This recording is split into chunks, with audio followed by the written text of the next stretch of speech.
जी rising Pakistan में आज हमने रेडियो नहीं खेलना, आज हमने फिल्म नहीं खेलना, आज हमने टीवी नहीं खेलना, क्रिकेट खेल लिए।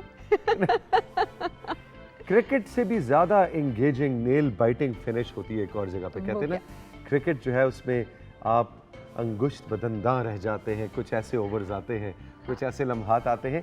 लेकिन आज जिस खेल की हमने बात करनी है उसमें तो पहले लम्हे से लेके आखिरी लम्हे तक ऐसे जैसे नाजिर को यहाँ से पकड़ रखा हो और हिलने ना दे।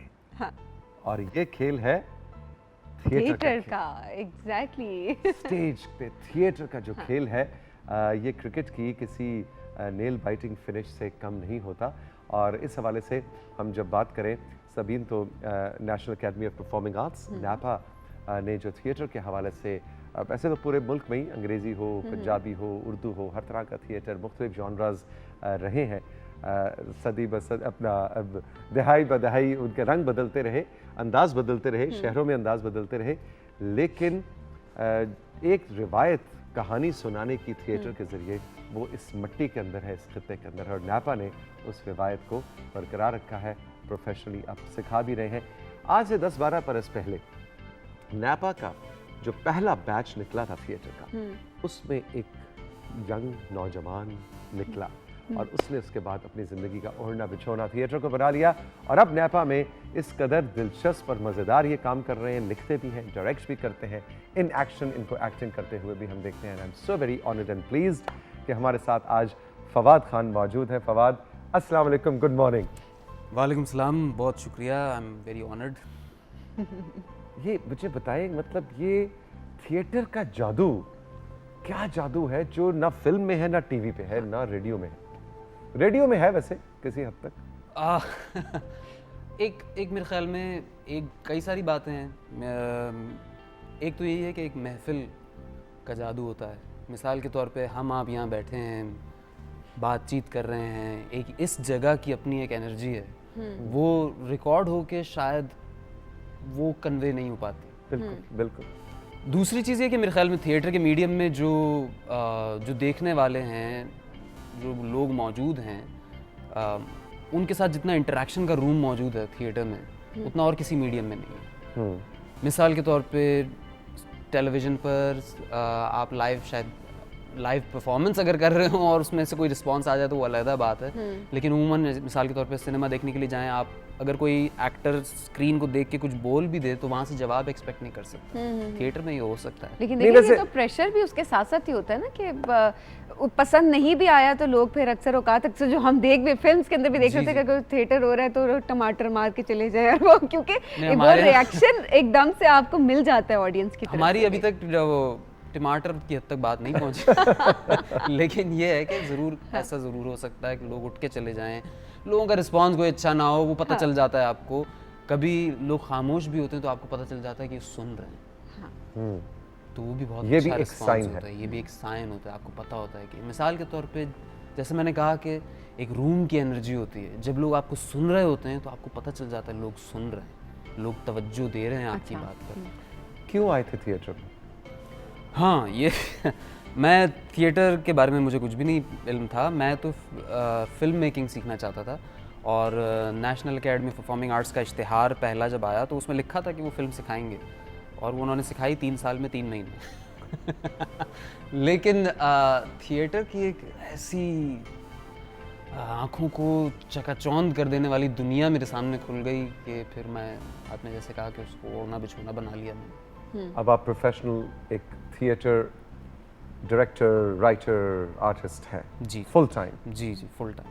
रोजी रोटी यही है? रोजी रोटी यही है, पढ़ाता भी हूँ मैं। थिएटर ही के हवाले से जो भी काम है, मैं समझता हूँ खुशकिस्मत हूँ मैं इस हवाले से कि जो काम मैंने सीखा उसी से मुंसलिक मैं सारे काम करता हूँ। मतलब थिएटर पढ़ाना, थिएटर करना, टेलीविज़न, फिल्म वगैरह पर, वेब सीरीज़ में कुछ थोड़ी बहुत अदाकारी करना, ये काम, कोई ऑडियो बुक्स रिकॉर्ड करना, दास्तान गोई करना, तो ये सारे काम आपस में जुड़े हुए हैं। और मैं अच्छा, दास्तान गोई का आपने जिक्र किया, उस पर हम ज़रूर आएंगे, लेकिन अभी कुछ देर पहले मैंने कता कलामी करना मुनासिब नहीं समझा जब आप कह रहे थे कि फ़िल्म में अगर एक अदाकार कैमरे में देख के अगर एक जुमला बोलता है तो रिस्पॉन्स, लेकिन वो रिस्पांस उस तक पहुंचता नहीं है, उधर आता ज़रूर है। आप देखें सुल्तान राही या मुस्तफ़ा कुरैशी जब आके कैमरे के अंदर देख के कुछ पंजाबी में या उर्दू में कोई डायलॉग बोलते थे तो इधर से सीटियाँ और तालियाँ, वो थिएटर जो है वो रिस्पांस ये हम नहीं कह सकते कि आता नहीं है, वो उस तक पहुंचता नहीं है, ये लहता बात।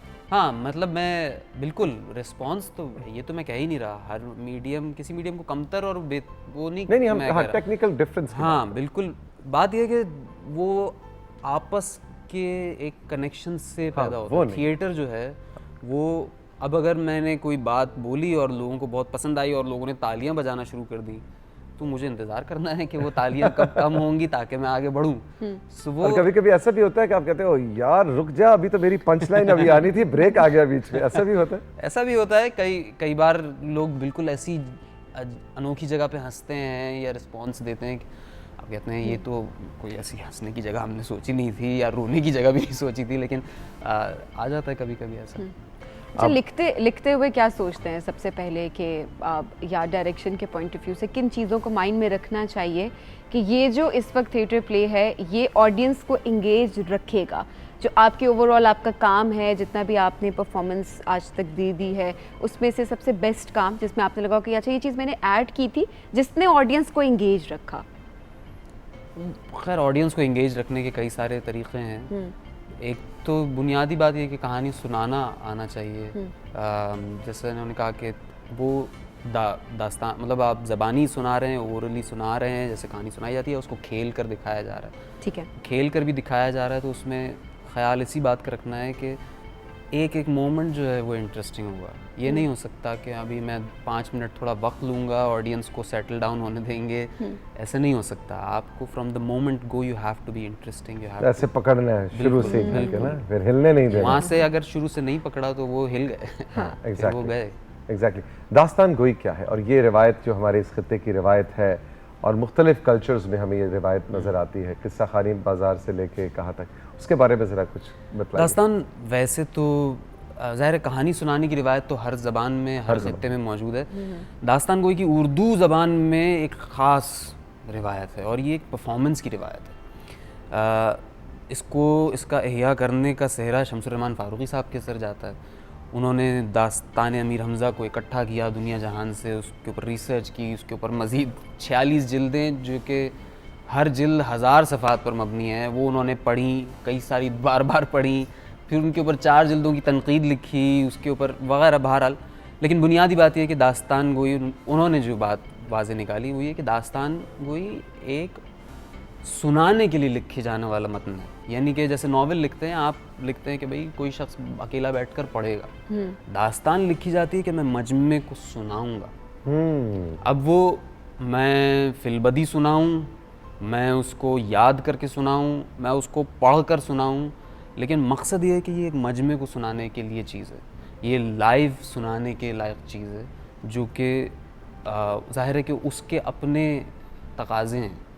एक कहानी नावल जो है वो कई बार ऐसा भी हो सकता है कि उसकी कहानी इतनी पेचीदा हो कि कारी को पलट के पीछे जाना पड़े। ठीक ठीक। दास्तान में ऐसा नहीं होता। हाँ, ऐसा होता है। दास्तान में ऐसी कोई आपके पास गुंजाइश नहीं है। अच्छा। तो कई बार ये भी होता है कि दास्तान में कई सारी बातें बार बार आप याद दिलाते हैं कि देखो यहाँ पे ये हुआ था, अब देखो वहाँ पे ये हो रहा है, अब देखो वहाँ पे हमने जहाँ पे अमीर हमज़ा, जहाँ पे हमने अमर अय्यार को छोड़ा था, तो अब वो यहाँ पे ये काम कर रहा है, वगैरह वगैरह। तो फिर उसमें रीकैप, जिसे हम आजकल के ड्रामा में रीकैप आता है ना, कि बतलाते हैं जी। फिर दास्तान में हमारे यहाँ एक जो उर्दू में है वो ये कि दास्तान रोकना एक काम है। यानी कि रोकने का मकसद ये कि वैसे तो हम कहते हैं कि भाई कहानी आगे बढ़ती रहे हर वक्त, लेकिन बड़े दास्तान गो का काम ये है। मिसाल रिवायती तौर पे ये कहानी बयान की जाती है कि एक दास्तान गो साहब थे जो इनके नवाब साहब के साथ लगे रहते थे, तो नवाब साहब उनको छुट्टी नहीं देते थे। क्यों? क्योंकि उनको रोज़ाना दास्तान सुनना होती थी उनसे। तो उन्होंने क्या किया कि अपने शागिर्द को लगाया काम पर कि भाई शहज़ादा जो है वो शहज़ादी के महल के दरवाजे पर आकर खड़ा हो गया, अब तुम्हें दास्तान यहाँ पे रोकनी है, मैं महीना भर के लिए जा रहा हूँ। वो रोकने का तरीका ये होगा कि अब वो बयान चलेगा कि यहाँ पे कौन सा महल में क्या है, यहाँ पे कली बूटे किस तरह के लगे हुए हैं, कालीन कैसा बिछा है, वहाँ पे लोगों ने कपड़े कैसे पहने हुए हैं, और वो बयान इतना पुख्ता और इतना मजबूत हो कि बंदा सुने तो कहे कि भाई ये क्या, ये तो चलता रहे तो अच्छा है, तो जितना चले उतना अच्छा है। दिल कर रहा है थोड़ी सी दास्तान है, ऐसे लग रहा है दास्तान ये सुना रहे हैं। सुनवाएं आपको दास्तान थोड़ी सी, कहीं कोई पीस, हाँ, है ना? जरूर। इस ब्रेक के बाद, ब्रेक के बाद सुनते हैं जी। तो आप तैयार हो जाइए। ब्रेक के बाद आपने हमें कुछ दास्तान सुनानी, कोई कालीन, कोई शैंडलियर्स। बिल्कुल दिखाते हैं वो। ये देखो ये कितनी लाइटें जली हैं सुबीन, इसमें से 4 जो हैं वो तुम्हारी जानिब है और 5 मेरी जानिब है, और इसकी जानिब एक भी नहीं है, लेकिन सारा ग्लैमर इधर जा रहा है। देखो ये होता है ग्लैमर फन का। ये सब होगा इस ब्रेक के बाद। ये है राइजिंग पाकिस्तान।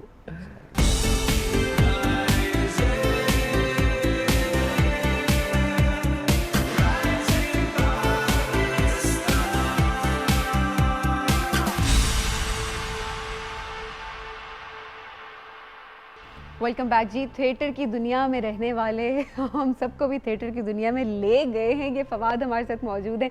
फवाद, ब्रेक से पहले बात हो रही थी, दास्तान सुनाने की कुछ बात हो रही थी, तो मैं कहूँ वहीं से हम पहले कंटिन्यू करते हैं, फिर ज़रा बाकी गपशप जारी रखेंगे। तो दास्तान सुनाए, दास्तान गोई का हमें कुछ थोड़ा सा एक्सपीरियंस कराइए। चले मैं थोड़ा सा सुनाऊंगा जिसमें पहले जंग का मंजर बयान हो रहा है, और फिर उसके बाद ये है कि अमर अय्यार को पता चला कि असद तिलिस्म कुशा कैद हो गए हैं। ठीक है। तो अब वो एक औरत बनकर ठीक है जो है तिलिस्म होशरुबा जाएंगे। ओके ठीक है, ओके, ये सीक्वेंस है। ये सीक्वेंस है। सो मैं साक़ीनामा नहीं सुना रहा, साक़ीनामे में थोड़ा और ज़्यादा वक्त लग जाएगा, डायरेक्ट शुरू करते हैं कि साक़ियान खुमखानाए अस्मार जुरा नोशान जाम अफ़कार बादाए अरगवानी शंजरफ़ तहरीर से सागरे क़िरतास को इस तरह ममलू करते हैं कि बरूज़ जंग मैदान रज़्म में सफ़ आराई शुरू हुई।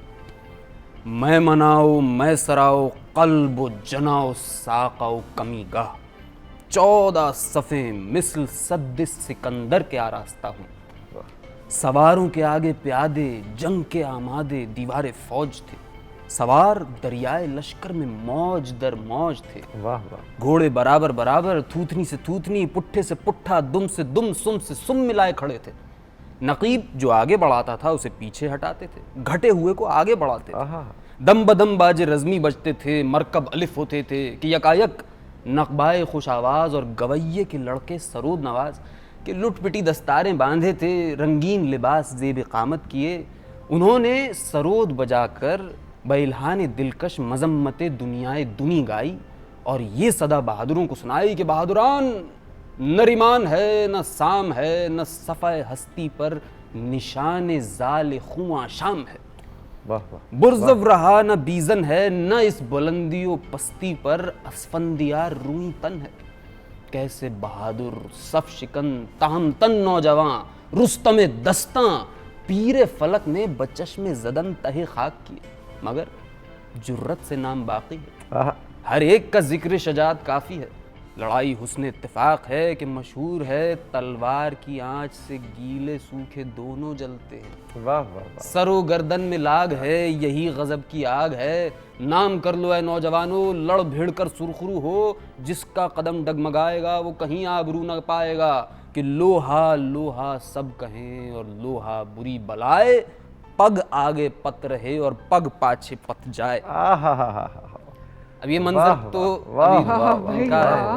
क्या बात। अब अमर अय्यार का भी सुना देते जी जी जरूर जरूर। कि अमर ने जैसे ही असद तिलिस्म कुशा के कैद होने की खबर पाई तो फौरन ही एक गोशे में ठहर कर मोम पेच रोशन करके आईना सामने रख कर एक औरत निहायत शकीला की ऐसी सूरत बनाई। सारी जरदोजी बांध कर दुपट्टा शबनम का ओढ़ा, आंखों में सुरमा दिया, लबों को मिस्सी आलूद किया, मांग में सिंदूर भरा, दस्तों पाको मेहंदी से रंगीन किया, मुरस्साकार जेवर कानों में और बाकी मौका व मुनासिबत से तिलाई और नुकरई पहना।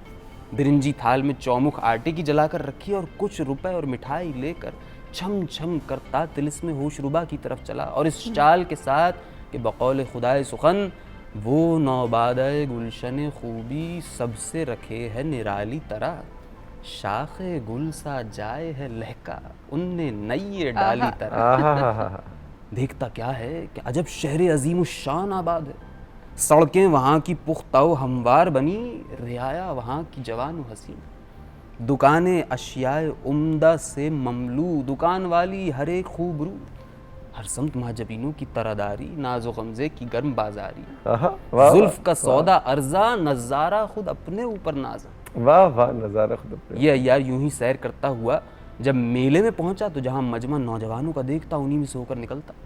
रात का वक्त ऐसी हसीना, यारों ने जो देखा लगावटें करते हुए साथ हुए। एक ने कहा वाह इतना गुरूर ना चाहिए, एक ने आवाज़ कसा अरे देखा चाहिए ये मुरादों भरी कटड़ी कहाँ खुलती है, अरे देखा चाहिए ये नगता नगमाल ये दौलत किसको मिलती है। वाह वाह जरा एक ने कहा इधर भी अरे ये दिल हाजिर है और जिगर भी।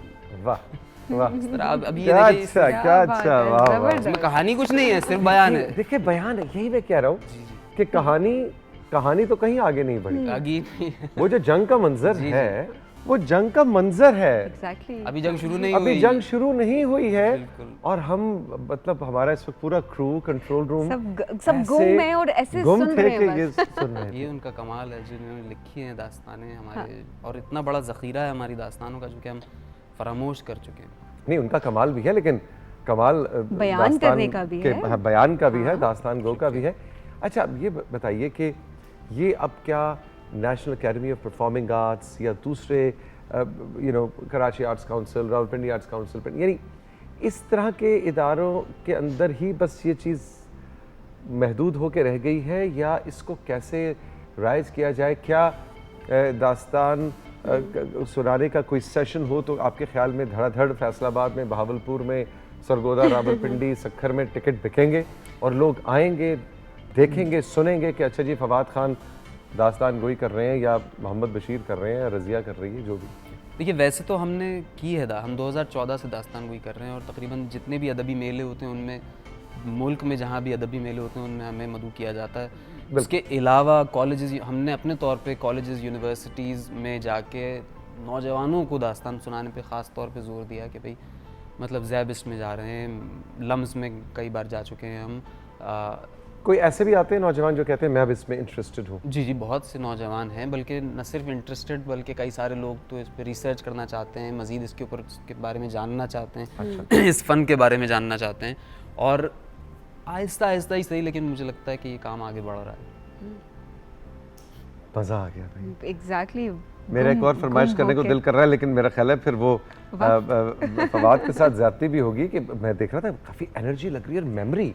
जी ये याद कैसे, मेरा तो सवाल ये था सबसे पहले कि याद कैसे किया? याद करने की जहाँ तक बात है, मेरे ख्याल में थिएटर करने वाले लोग जो हैं उनका तो ज़ाहिर है 2 घंटे का 3 घंटे का खेल करना है आपको, तो वो तो आपको एक याद करने का आपका जैसे मसल को आप जितनी एक्सरसाइज करते हैं उतना वो बेहतर होता जाता है। इसी तरह से याद मेमोरी भी जो है वो आपकी जितना आप उसको एक्सरसाइज करते हैं, जितने भी थिएटर करने वाले अदाकार हैं वो अपनी आम तौर पे प्रैक्टिस में रखते हैं इस चीज़ को कि भाई हमें रोज़ाना कुछ ना कुछ याद करना है, ताकि मेमोरी आपकी। कोई ज़ोरा सहगल साहिबा जो थी वो रोज़ाना जो है वो एक शेर याद करती थी, ये उनकी एक प्रैक्टिस थी। क्या बात, कि वो रोज़ाना क्या शख्सियत है, क्या नाम लिया आपने, बड़ी यादें। अच्छा ये बताएं, इस वक्त जो हमारा हाई स्कूल है का लेवल है, O levels, A levels, matric के बच्चे या इवन बैचलर्स के, जीपीएस का, ग्रेड्स का, ए लिया जी,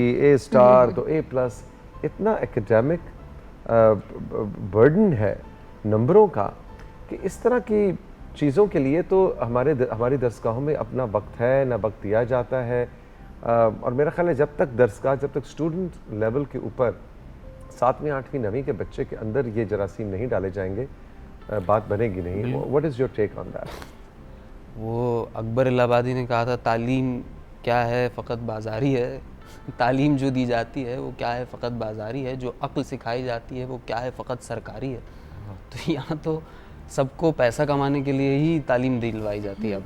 सही बात। तो हमारा फोकस ये है कि हम जल्द से जल्द अच्छे से पैसा कमा लें, और क्योंकि सिखाया भी तो हमें यही जाता है ना कि बिल्कुल, नीड मैं को सबसे पहले बच्चों आप को तो रखें और फिर वो रुझान बच्चों का उस तरफ हो भी नहीं पा रहा होता। मेरे ख्याल में यहाँ पर अब जो हमारे तालीमी इदारे हैं इनका रोल आता है, टीचर्स का रोल आता है। बिल्कुल नहीं, मैं तो बच्चों को तो मुर्द इल्ज़ाम ठहरा ही नहीं रहा। मैं तो ये कह रहा हूँ कि जो हमारा निज़ाम जिस तरह का बना हुआ है उसमें ऐसा कर दिया है कि पूरा जो हमारा माशरा है वो एक बाज़ार है जिसमें जो चीज़ बिकती नहीं उसकी कोई अहमियत नहीं, उसकी कोई अहमियत नहीं। तो हमने तो ये अपना वतीरा बना लिया है। तो जब ये है तो फिर जाहिर है कि वो उसमें कमी रहेगी। लेकिन और ये मेरे ख्याल सोशल मीडिया में भी आप देखें यही है, जिसके इंस्टाग्राम पे ज़्यादा लाइक्स हैं वो शायद ज़्यादा मोहतरम है। ये तो जो एक रेस है ना, मैं कभी ख़त्म नहीं होगी। अब आपका टैलेंट देख के आपको काम नहीं मिल रहा होता, अब आपको देखा जा रहा होता है आपके नंबर ऑफ फॉलोअर्स कितने हैं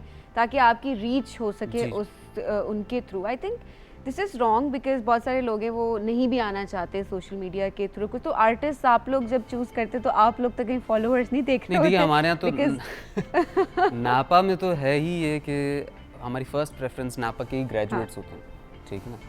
दूसरा ये कि हाँ, लेकिन नापा के ग्रेजुएट से सुनने को ही ज़रूर मिलता है कि जब वो बाहर जाके किसी को ऑडिशन देते हैं या कहीं काम ढूंढने के लिए जाते हैं तो वो कहते हैं आपने टिकटॉक पे कुछ बनाया हुआ है, कुछ आपके कितने इंस्टाग्राम पे क्या सीन है करें। मैं कहता हूँ भाई चलो वो भी कर ही लो यार, अब तुमने काम सीख लिया, वो भी कर लो काम मिलने का, अगर वो जरिया बन रहा है तो वो कर लो। लेकिन this is very unfortunate, this is very unfortunate. आखिर में क्विकली ज़रा हमें बताएं, क्योंकि इस वक्त हमारे बहुत से नौजवान इस प्रोग्राम को देखते हैं, पेरेंट्स में बहुत ज़्यादा ही पॉपुलर है।